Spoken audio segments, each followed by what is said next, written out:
오늘은 이 4장 말씀 통해서 6절이 특별히 이는 힘으로 되지 아니하며 능으로 되지 아니하고 오직 나의 영으로 되느니라. 오직 하나님의 영으로. 하나님의 영이 누구실까요? 성령님이시죠. 구약에서는 성령님이라는 표현이 나오질 않는데 하나님의 영, 그러면 성령님이세요. 오직 나의 영으로 되느니라. 그러니까 힘도 능력도 하나님의 일을 하는 데는 무용지물이다. 오직 하나님의 영으로 된다. 이런 말씀이 오늘 스가랴 선지자에게 주시는 메시지였고요. 그 중심으로 해서 오늘 말씀을 상고하겠습니다. 이제 환상이 5번째 환상이 보였는데요. 그 환상이 오늘 본문의 1절에 보면은 자는 사람이 잠에서 깨어난 것 같더라 그랬어요.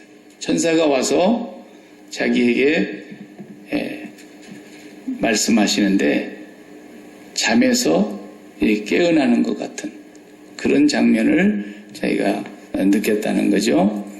그리고 보여주신 환상이 순금 등잔대와 2 감람나무, 이것을 보여주셨습니다.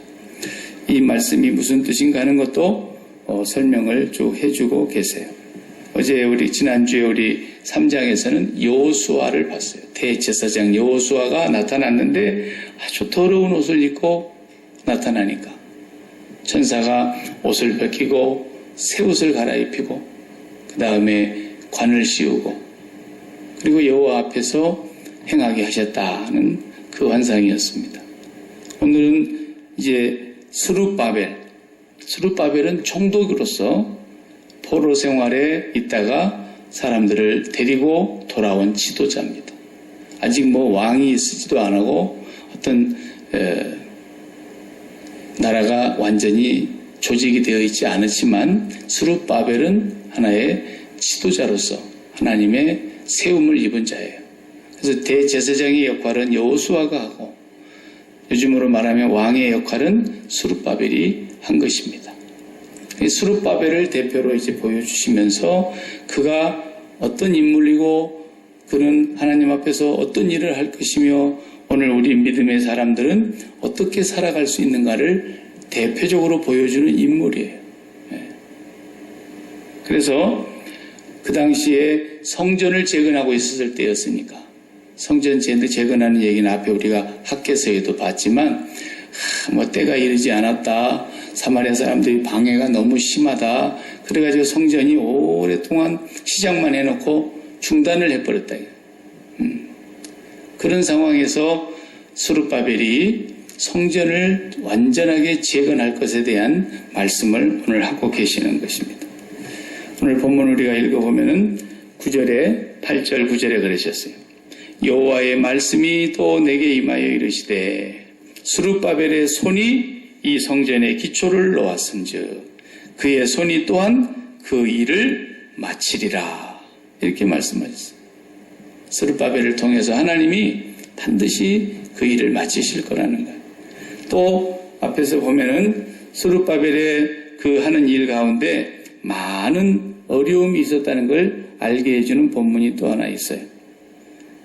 10절에 보면은 작은 일의 날이라고. 작은 일의 날. 그러니까 시작이 너무 미약했어요. 성전을 솔로몬 성전과 비교해 볼 때 너무 작고 초라하고 아주 미약한 작은 일이라고 생각했다고 말해요, 사람들이. 그래서 멸시하고 그랬다는 거예요. 또 오늘 본문에 스룹바벨 앞에서 어떤 일이 벌어질 것이냐. 7절을 다시 보세요. 큰 산아 그랬어요. 네가 무엇이냐? 네가 스룹바벨 앞에서 평지가 될 것이다 그랬어요. 우리 앞에 큰 산이 있는데 그 산이 평지가 될 것이라는 말씀 뭐예요? 앞으로 닥칠 많은 어려움이 있겠지만 그것이 평지가 되는 것처럼 하나님의 능력이, 하나님의 영이 그것을 다 해결하실 거라는 말씀입니다. 스룹바벨을 통해서요. 그래서 오늘 스룹바벨 총독을 통해서 성전이 이제 시작이 되었고 진행되고 있는데, 스룹바벨은 지금으로 말하자면 권세를 가진 사람이에요. 총독이죠. 그러니까 이분의 권력이 상당히 있는 거죠. 사람을 동원하는 능력도 있을 것이고 돈을 끌어다 모으는 능력도 있을 것이고. 왜냐하면 임금님, 페르시아의 임금님 사이러스가 이 총독을 세워서 돌려보냈기 때문에 임금님으로부터 자기가 지시를 받고 이 일을 추진하고 있다. 그러니까 권세가 있는 거죠. 그래서 이 사람이 여기서 힘으로도 그랬는데, 힘이 뭐겠어요? 돈을, 재정을 거기다가 대야 되지 않겠어요? 그 다음에 군사력도 힘이라고요. 우리나라가 강하다는 표현을 뭘로 합니까?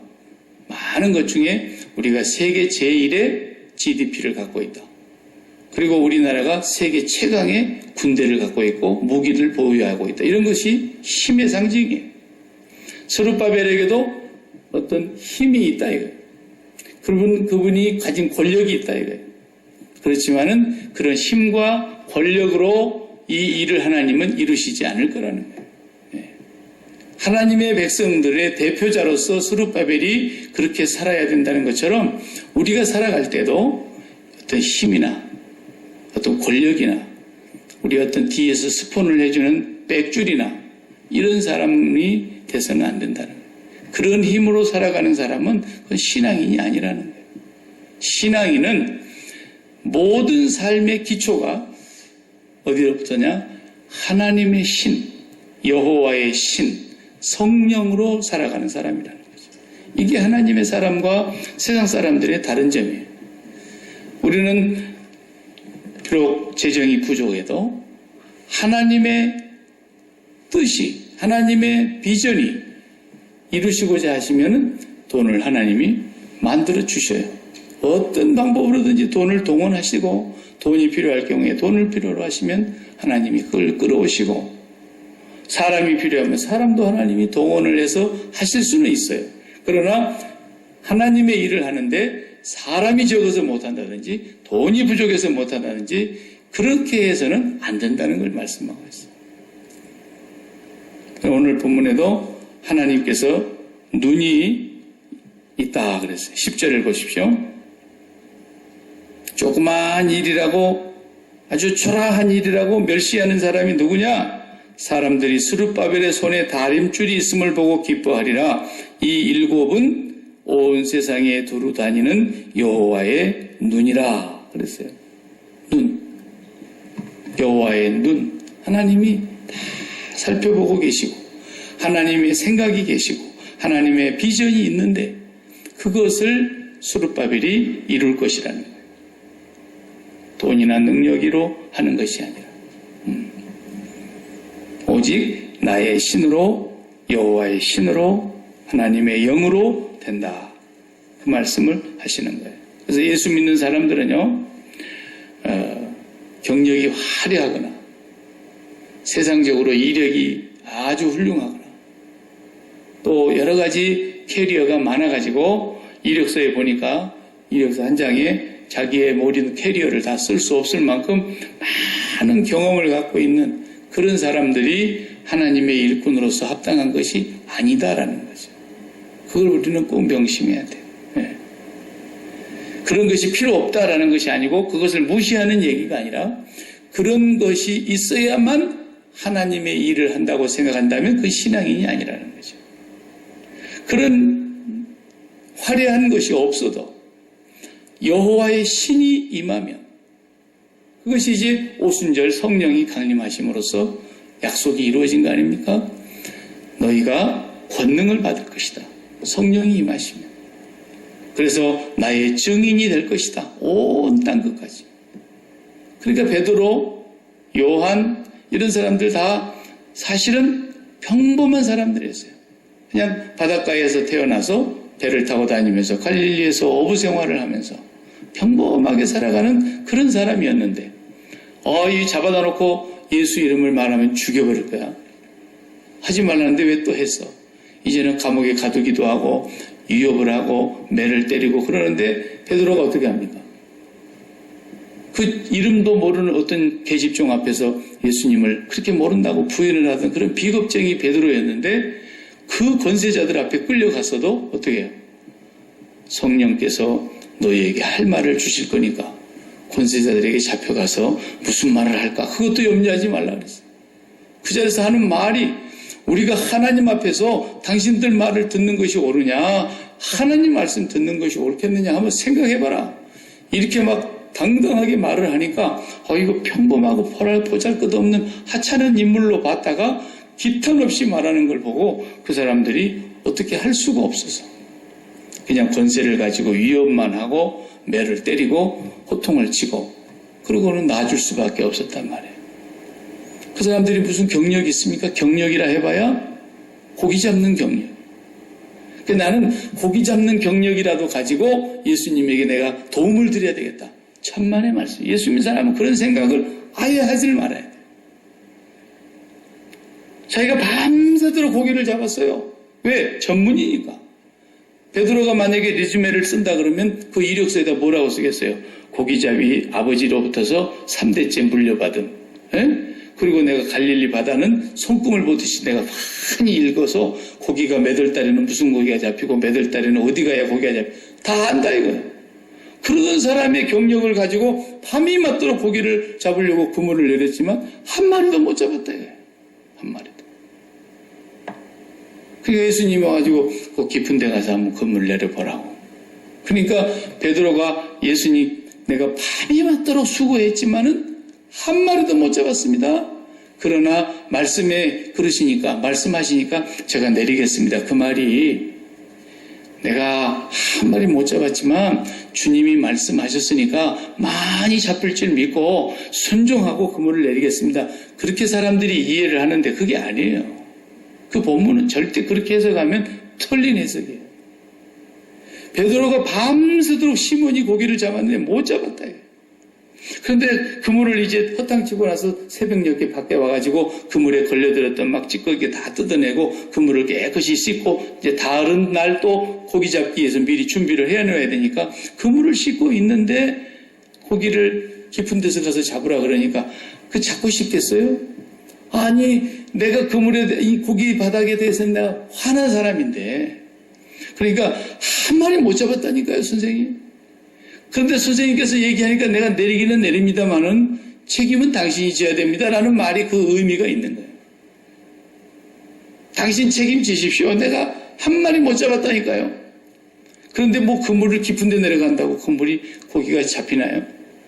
제가 이건 더 잘 안다는 거예요.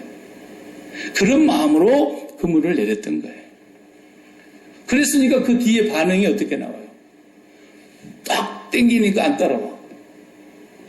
힘을 다해서 땡기니까 너무 묵직해. 평소에 고기 잡을 때 이런 감동은 없었어요. 너무 무겁게 끌려오니까 옆에 있는 배들을 다 동원해가지고 끌어올렸단 말이죠. 끌어올리면서 뭐라고 해야 돼요? 내가 고기를 잡을 수 없는 사람인데 예수님이 말씀하시니 내가 순종하겠습니다. 순종하면 많이 잡힐 줄로 믿습니다. 그런 기쁨과 기대를 가지고 내린 게 아니에요. 그런 기쁨과 기대를 가지고 내렸으면 할렐루야! 선생님 이거 보십시오. 선생님의 능력이야말로 정말 전능하신 하나님의 쓴 능력입니다. 막 기뻐갖고 땡겼을 거 아니에요. 그런데 반응이 어떻게 나와요? 고기를 다 배에다가 채워놓고 나서는 무릎을 턱 꿇고 뭐라 그래요? 선생님, 주여 저를 떠나주십시오. 저는 죄인입니다. 그랬다. 그 무슨 말이냐면 그 말 속에는 어떤 의미가 담겨있냐면 나는 고기 잡는 것에만큼은 내가 굉장한 사람인 줄 알았고 고기 잡는 것에 대해서는 내가 누구보다도 잘 아는 사람이었으니까 이것을 내가 밤새도록 했는데도 못 잡았다면 나가 못 잡았다면 아무도 못 잡는다. 에? 그런데 세상에 선생님께서 이렇게 고기를 많이 잡도록 하시니 내 능력, 내 경력, 어떤 지혜를 다 동원해도 나는 선생님에게 조금도 도움이 되지 않는 사람입니다. 나는 죄인입니다. 저를 떠나주십시오. 저는 선생님 제자 될 자격이 없습니다. 이런 얘기를 한 거죠. 그 사람이 진짜 잡힐 줄로 믿고 던졌다 그러면요. 그런 얘기하면 안 되죠. 이제는 죽는 한시도 선생님만 따라다니겠습니다. 선생님 외에는 아무도 제가 이제는 믿을 자가 없습니다. 과연 선생님이십니다. 과연 주님이십니다. 과연 당신은 하나님이시고 전능하십니다. 막 그러면서 좋아서 어쩔 줄을 몰라야 한다고요. 그러니까 우리가 하나님의 일을 하는 데는 경력이 필요 없어요. 교회에서는 담임 목사를 청빙한다 그럴 때 광고를 냅니다. 그러면은 부목사라든지 뭐 담임 목사라든지 하여튼 목회를 경력을 한 5년 이상 해보신 분 이렇게 넣잖아요. 거기다가. 네. 그러면 이제 한 번도 목회를 안 해보고 처음으로 나간 사람은 언제 하겠어요? 네. 오늘 안수 받고도 담임 목사 나갈 수 있는 거죠. 하나님 앞에서 한다면 그것도 할 수 있는 거예요. 왜? 자기가 하는 게 아니니까. 그냥 하나님 하란 대로만 하면 되는 것이지 그게 무슨 다른 노하우가 필요하나요? 성령이 충만해서 성령의 인도하심을 받아서 성령의 가르치심과 성령이 오셔서 말씀을 깨닫게 하심과 성령이 가르쳐 주신 말씀 전하고 그러면 되는 거지 목회가 무슨 노하우가 필요하겠어요? 네. 박 목사는 36년째 하고 37년째 오래 접어들었는데 제가 37년 했어요. 하나님 이래봬도 이래보세요. 하나님이 단번에 내쳐버릴 거예요. 한 방에 하나님이 부끄러움과 창피를 당하게 하시고 하나님의 신이 그냥 떠나버릴까 보다 이러실 거라고요. 네. 아무것도 아니에요. 성경은 전부 그런 사람들만 하나님이 쓰셨어요. 나는 정말 모자란 사람입니다. 나는 어디가 출입문인지를 몰라가지고 좌우로 분변치도 못하고 출입할 줄도 모르는 어린아이입니다. 누가 그랬어요? 솔로몬이 그랬어요. 나는 어린아이입니다. 나는 너무 어려서 아무것도 알지 못합니다. 누가 그랬어요? 에레미야가 그랬어요. 경력을 하나님이 쓰시는 게 아니고 경력이 필요 없다는 얘기가 아니라 경력이 많으니까 나는 이 분야에 잘할 것이다. 그런 사람은 하나님께 필요 없다 이 말이에요. 내 모든 일은 내가 아니요 나와 함께 하신 하나님의 신이 성령이 나와 함께 하셔서 내가 무엇이든지 성령이 함께 하시면 하나님이 하라는 일은 다 할 수 있습니다. 이런 걸 해야지. 내가 대학을 나왔고요. 내가 대학 나온 뒤에 경력을 많이 쌓아가지고 많은 회사에 불려다녔고 많은 사람들을 내가 해봤는데 이렇게 하는 사람은 하나님 앞에 아무 소용이 없어요. 그러니까 탤런트를 가졌다라는 말은 사람들이 생각할 때 그것도 많이 오해를 해요. 탤런트를 재능대로 맡겼다 그랬어요. 어떤 사람은 재능대로 5달란트를, 2달란트를, 1달란트를 재능대로 맡겼다 그러니까 그 재능이 뭔지를 혼돈을 해요. 그 재능은 하나님의 마음을 읽어낼 줄 아는 능력을 말하는 거예요. 내가 많은 경험과 이력을 갖고 있는 재능을 말하는 게 아니에요. 이 사람이 엄청난 그 분야에 공부도 했고 연구를 해가지고 많은 경험을 쌓았구나. 그러니 당신은 5달란트 이런 얘기가 아니에요. 그건 세상에서 하는 얘기예요. 하나님은 그렇게 안 하세요. 하나님은 내가 얼마나 하나님의 마음을 깊이 이해하고 하나님의 마음을 내가 받아들이고 하나님의 뜻을 분별해내서 하나님을 기쁘시게 할 수 있는가? 그게 재능이에요. 그러면 그 사람에게 하나님 5달란트도 맡기는 거예요. 네. 우리 문 목사님이 오셔서 찬양 인도하니까 제가 할 때보다도 한 템포가 빠르니까 아주 막 힘이 나는 거예요. 나는 벌써 한 박자 늘어나는데 힘세게 하니까 얼마나 잘해요. 기타 하나만 가지고도 하는 거예요. 근데 내가 문 목사님에게 이제 우리 교회에서 찬양을 좀 인도해 보시기 바랍니다. 그랬더니 마이크 테스트. 목사님 이 마이크는요, 이건 찬양하는데 필요한 마이크가 아니고 이건 스피치용인데 찬양 전문 마이크가 따로 있는데 마이크도 하나 구비해야 될 것 같고 이러면서 다 시스템을 바꿔야 되겠대. 그러면은 그 사람이 음악의 음향기기나 음악에 대한 전문가인 건 맞아요. 그렇죠? 그런데 내가 하고자 하는 마음을 읽어내지를 못한 거예요. 목사님, 그러면 그 시애틀의 큰 교회에 아주 전문적인 그런 팀을 끌고 가는 그런 데에 가서 하시기 바랍니다. 그러겠지? 우리 목사님은 기타 하나만 있으면 되는 거예요. 기타 하나만 있으면. 하나님이 기뻐하시는 마음으로, 하나님을 찬양하는 마음으로 하나님의 이름을 높이면서 하면 되는 거예요. 그럼 하나님께서 또 더 귀한 일을 맡기시는 거죠. 그런데 자기가 경력이 많아. 나는 큰 교회 성가 지휘했습니다. 성가 지휘를 내가 10년을 했는데 내가 성악도 전공했고 기악도 할 줄 알고 나는 지휘자 수업도 받아서 수많은 성가대에 시립 합창단도 리더하고 능력이 내가 많은 경력을 화려하게 갖고 있는데 찬양대 지휘를 맡겼어요. 맡겼더니 거기 있는 집사님 그 목소리가 그게 되겠습니까? 그 배선 목소리 내시기 바랍니다. 그 목소리가 그렇게 목에서만 나와가지고 그게 되겠어요? 권사님 그 반음에 올려야 되는 데서 그게 뭐예요? 그게? 집사님 그거 세 박자인데 왜 네 박자로 길게 끌어요? 딸마다 전문가라 가지고 막 해놓으면은 목사님 나 이제 성가대 안 할래요. 왜요? 지자님이 너무 못한다고 그냥 막 나를 쥐어짜니까 나는 그만하겠다. 이 사람은 음악의 전문가 맞아요. 음악에 능력 있는 사람 맞아요. 음악에 화려한 경력 있는 사람 맞아요. 그러나 그에게 일을 맡기신 하나님의 마음은 못 읽는 사람이에요. 이게 재능이 없는 거예요, 사람은. 그러니까 있는 사람들은 달란트를 한 개나 맡겨야 되는 거예요. 이게 교회 방식인 거죠. 하나님의 나라는 그렇게 하는 게 아니란 말이죠. 세상에서는 경력을 가지고 그 사람을 평가하고 세상에서는 그 사람 리주메를 보고 화려한 이력서를 가지고 얘기를 하죠. 그러나 하나님의 방법은 절대로 그렇게 안 하세요. 그러니까 이력서를 쓸 때 성경의 이력서 중에서 제일 잘 나올 수 있는 사람이 누군가 내가 이렇게 보니까 모세야, 모세. 모세의 이력서 보세요. 레위 집안에서 출생하다. 그리고 아버지는 누구고 어머니는 누구다. 그런데 난 지 100일 만에 나일강에 버려졌다. 에? 그런데 공주의 손에 의해서 바로의 궁궐로 들어가다. 애굽의 왕자로 입양되다. 거기서부터 이제 화려해지는 거예요, 이게 이력이. 그리고 궁중대학을 나오다. 애굽의 모든 학문을 통달했다. 대단한 거죠. 왕자의 반열이에요.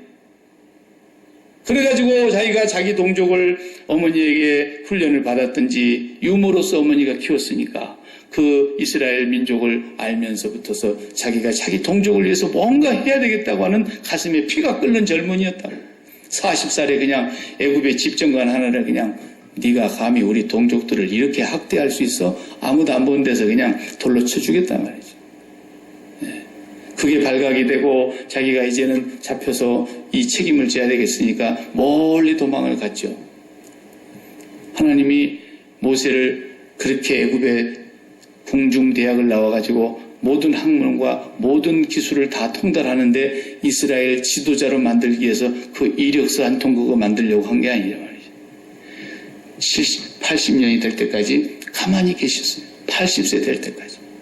그러더니 이제는 하나님 나타나셔가지고 모세야, 내가 이제 아브라함과 이삭과 야곱에게 언약한 그 백성들에게 이제 내가 약속을 이루어야 될 때가 됐는데 네가 좀 가야 되겠다. 그러니까 아니 뭐 자세하게 얘기는 안 했지만 내가 지금 이렇게 늙어가지고 말이죠. 말도 잘 못하고 혀도 둔하고 뻣뻣한 사람인데 내가 뭘 하겠습니까? 이제는 못할 때가 됐다라는 걸 자기가 아는 거죠. 능력 없어요. 아무 능력이 없어요. 진짜예요. 보낼 만한 사람 보내십시오. 이제 사람 잘못 보셨습니다. 그러는데 그때부터 뭐라 그래요? 네가 선 땅은 거룩한 땅이다. Take your sandal. 너 신발 벗어. 그 신발 벗으라는 말이 굉장히 중요한 말이에요. 예? 전에도 얘기했죠? 신발리. 이력서 그럴 때 이자가 신발리 자라니까요. 그 다음에 역사는 역사할 때 역자죠. 신발 신고 돌아다니는 역사. 내 경력이라는 거예요. 그게 리즈메 아닙니까?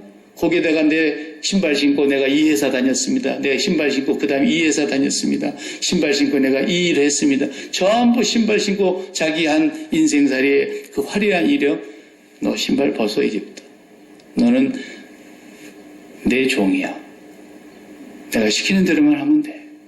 이제부터는 나의 영이 너를 붙들어서 여호와의 신이 너희에 강림하여서 여호와의 신이 너를 감동해서 여호와께서 너를 이끌어 갈 것이니까 내가 가라 그러면 가고 멈추라고 멈추고 시키는 대로만 하면 된다라는 거죠. 이 사람이 재능이 제일 뛰어난 사람이에요. 세상 사람들은 재능을 볼 때 화려한 이력의 경력, 좋은 대학의 경력 이런 걸 보는 것이지만 하나님은 그런 걸 보시지 않고 이 사람이 과연 신발을 벗고 이제부터는 나는 당신의 종이니까 나는 시키는 대로 하겠습니다. 그걸 보시는 거예요. 그것이 뛰어난 사람은 하나님 보실 때 얘가 진짜 재능이 뛰어나구나. 이제부터는 내가 너를 쓰는데 네가 할 수 있는 일은 하나도 없어. 내가 다 할 테니까 걱정하지 마라. 스룹바벨 너 걱정하지 마라. 내가 사람들이 너를 비난하고 조그만한 일이라고 그 성전 짓는 게 조그만한 집 짓는 거 초라하게 짓는다고 다 비난하고 우습게 여기고 사람들이 너를 해방하고 사마리아 사람들이 밤중에 와서 담장 무너버리고 이렇게 핍박을 해도 스룹바벨 앞에 큰 산이 놓여 있어도 평지가 되리라. 하나님께서 말씀하셨어요. 하나님은 우리의 재능을 빌려 쓰시는 분이 아니에요. 우리 많은, 나도 그런 설교 과거에 한때가 있었어요. 근데 잘못했어요. 하나님은 우리의 재능을 빌려 쓰는 게 아니고 재능은 하나님의 마음을 읽어낼 줄 아는 능력이에요. 그러기만 하면 하나님이 돈이 필요하면 돈 있는 것을 불러오시고 하나님 사람 필요하면 사람 필요한 대로 붙이시고 그러니까 저는 말도 못해요. 입이 뚝 뼈뼈대고 혀가 둔해요. 그러니까 너 형을 내가 붙일 거야, 아론을. 말할 때는 아론 보고 하라 그래. 그러면 되는 거죠. 그래서 우리가 하나님 앞에서 무슨 일을 하든지 내 과거의 경력에 의해서 앞으로 하나님의 일을 할 수 있다. 꿈에도 그런 생각하지 말아요.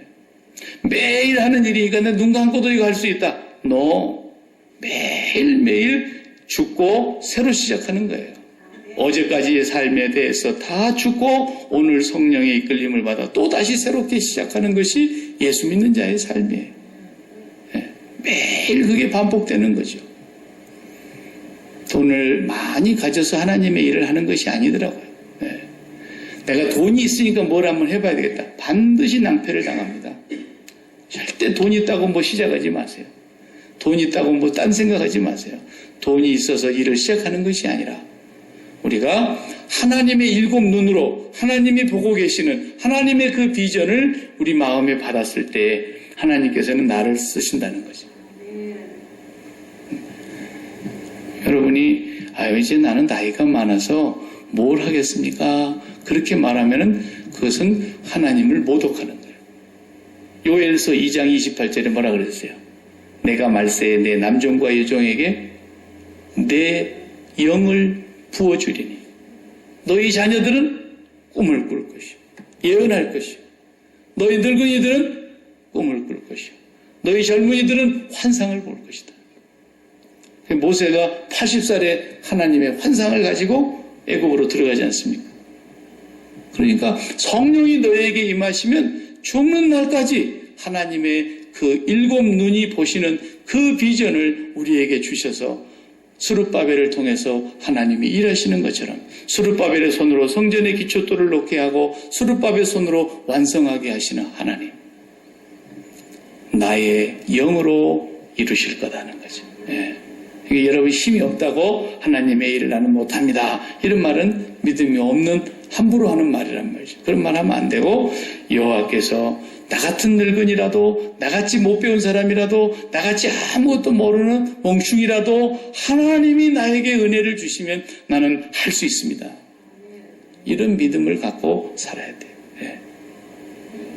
반대로 세상은 자기의 경력이 화려하니까 내가 이 모든 것을 다 할 줄 알고 이 많은 일에 대해서 경력을 그만큼 쌓았으니 나는 무엇이든지 할 수 있습니다. 하나님은 그런 사람 필요로 하지 않으십니다. 절대로. 그렇지만 우리가 그러면 날마다 그냥 무식이 풍성해야 되느냐? 그렇지는 않죠. 날마다 우리가 하나님을 바라다 보며 그 뜻을 이루어가는 가운데서 우리가 준비해 가는 것들이 하나님이 필요할 때 우리로 하여금 그 일을 감당하는데 하나의 작은 도구는 도구는. 예. 그러죠? 그래서 우리가 구해야 될 것은 뭐냐? 구약이든 신약이든 지금이든 앞으로든 약속한 대로 하나님께서 성령을 구하라 그런 게 나옵니다. 누가복음 11장을 보면은 예수님께서 기도를 가르쳐 달라는 제자들의 그 부탁을 받고 기도를 가르쳐 주시는데 주기도문을 가르쳐 주셨어요. 그래서 주기도문이요, 그게. 기도문을 가르쳐 주시는데 주님이 가르쳐 주셨다. 그래서 주님의 기도문, 다 같이 주기도문으로 예배를 마치겠습니다 할 때 쓰는 기도문이 아니고 날마다 드려야 되는 최고의 기도예요. 주기도문보다 기도를 잘한 사람은 나는 지금까지 찾아본 적이 없어요. 아무리 그 사람이 기도를 잘해도 주기도문보다 잘하는 사람이 없어요. 주기도문은 기도 중에 기도예요. 그 기도를 가르치면서 마지막에 결론으로 하시는 말씀이 너희가 악할지라도 자식에게 좋은 거 줄 줄 알지 않느냐 말이에요. 그런데 하물며 하늘에 계신 너희 아버지께서 너희 천부께서 구하는 자에게 성령을 주시지 않겠느냐 그랬다고. 날마다 성령의 도우심을 구하라는 거죠. 하나님, 오늘 내가 또 하루를 시작합니다. 내가 눈 감고도 할 수 있는 일이지만, 내가 날마다 하는 일이지만 나는 아무것도 할 수 없사오니 하나님의 능력이 오늘 또 나를 붙드셔서 하나님의 영광과 하나님의 뜻을 이루는 도구로 나를 사용해 주옵소서. 그러라는 거예요. 그렇게 하면서 매일 일하라는 거예요. 그래야 하나님의 영광이 되는 겁니다. 매일매일 우리는 하나님의 도우심이 없이는 아무것도 할 수 없어요. 오직 우리의 유일한 도움, 영원한 도움, 완전한 도움은 여호와의 신, 성령님이십니다. 기도도 잘 못해요. 그렇게 자 보세요. 기도 못하시는 분들은 로마서 8장을 한번 펴봐요. 기도를 못한다고 성경이 그랬어요. 우리 보고.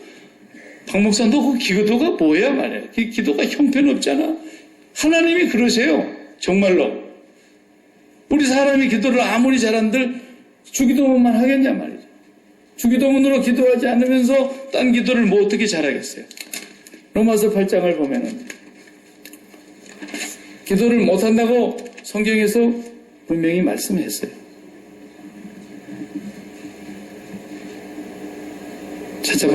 찾았어요? 로마서 8장 다 같이 어딘지를 모르고 28절 26절 다 같이 이와 같이 성령도 우리의 연약함을 도우시나니 우리는 마땅히 기도할 바를 알지 못하나 그랬어요. 우리는 마땅히 기도할 바를 알지를 못하는 사람들이에요. 우리가 기도를 마땅히 해야 될 기도를 못해요. 하나님 오늘 또 사업하는데 재수 보게 해주시고 하나님 오늘 또 우리 애기 어떻게 시험 보러 갔는데 합격하게 해주시고 우리 그런 기도는 잘하는데 마땅히 빌 바를 알지를 못해요. 사람 전부 자기 속에 자기가 좋아하고 자기가 사랑하고 자기가 귀하게 여기는 것을 기도하지 다른 걸 구하지를 못할 때가 너무 많아요. 그래서 성령께서도 뭐라 했어요? 우리는 마땅히 기도할 바를 알지 못하나 오직 누가요? 성령이. 오직이라는 말이 앞에 붙었잖아요. 오직 성령이 말할 수 없는 탄식으로 우리를 위하여 친히 간구하심이니라. 성령으로 기도하라는 거예요. 성령으로. 기도도 성령이 도우셔야 돼요. 성령이 기도를 도우시지 아니하면 한참 기도하고 시계를 이렇게 보니까 3분 갔어. 3분. 네? 성령이 기도를 도우시지 않으면 5분 기도가 1시간 한 것 같아. 성령이 기도를 하게 하시면 1시간을 기도했는데 5분 한 것 같단 말이죠. 5분. 네? 그것이 성령으로 말미암아 기도하는 거예요. 전부 성령이 하시는 거예요. 성령이. 여러분 8장 찾았으니까 14절 또 보세요. 8장 14절 로마서 무릇 하나님의 영으로 인도함을 받은 사람은, 하나님의 영이 뭐예요? 성령님이죠. 성령으로 인도함을 받는 사람은 곧 하나님의 아들이라, 하나님 자녀라는 거예요. 너희는 다시 무서워하는 종의 영을 받지 아니하고 양자의 영을 받았으므로 우리가 아빠 아버지라고 부르짖느니라 그랬어요. 또 16절 다 같이 성령이 친히 우리의 영과 더불어 우리가 하나님의 자녀인 것을 증언하시나니 그랬어요. 성령이 우리가 하나님의 자녀인 것을 증거해 주신단 말이죠. 성령으로 하지 않고는 모든 것이 하나님과 벗어나는 거예요. 사람들은 성령님을 너무 이상하게 배워가지고 성령님이 임하시면은 사람이 비정상이 되는 줄 알아요. 비정상이 아니고 가장 완전한 정상이 되는 거예요. 성령을 받으면. 왜 성령을 받으면 사람들이 빳빳이 못 서 있고 그냥 맨날 자빠지려고만 그러는지 모르겠어요. 그래서 나도 그냥 누가 하나 이마만 때려주면 넘어지려고 미리 준비를 하고 있다가 팅 밀면은 벌러덩 넘어져갖고 이러고 말이에요. 미친 짓거리를 하고 있는 거예요. 네. 왜 그러는지 모르겠어요, 사람들이. 어떻게 성령님은 어떤 분인가를 제대로 교육을 받을 기회가 없어서 그런지 모르겠어요. 성령님은 어떤 분이냐면 하나님 전문가세요. 하나님 스페셜리스트예요. 그분이 하나님의 영이세요. 그래서 하나님을 제일 잘 아는 분이 누구세요? 목사예요? 신학교 교수예요? 천만의 말씀이에요. 신학교 교수들 가운데 예수 예자도 모르는 사람도 많아요. 독일 같은 데서는 세계적인 신학자가 많이 나왔는데 지금은 신학자 중에도 성경을 온전히 하나님의 말씀이라고 믿는 사람이 별로 없어요. 처음에 신학교 와가지고요, 신학 공부하려다가 다 시험 들어갖고 다시 신학교 떠납니다. 와가지고 오면 다 흔들어버려요. 그냥 너희들 교회에서 배울 때 성경은 정황무오한 하나님의 유일의 말씀이며 막 이렇게 배웠지. 정황무오하기는 뭐가 정황무오해. 틀린 거 찾아내볼까? 그래서 막 신학생들을 앉혀놓고 막 교수님이 이것도 틀렸고 이것도 틀렸고 이것도 틀렸는데 막 이렇게 하니까 학생들이 성령 충만해갖고 신학교 왔다가 교수님한테서 성령 다 잃어버리고 막 교수하고 싸운다고요. 그럼 교수는 씩 웃고만 있는 거예요. 그럼 그냥 싫으면 신학교 떠나는 거죠, 그 사람은. 네. 별의별 사람이 다 있어요.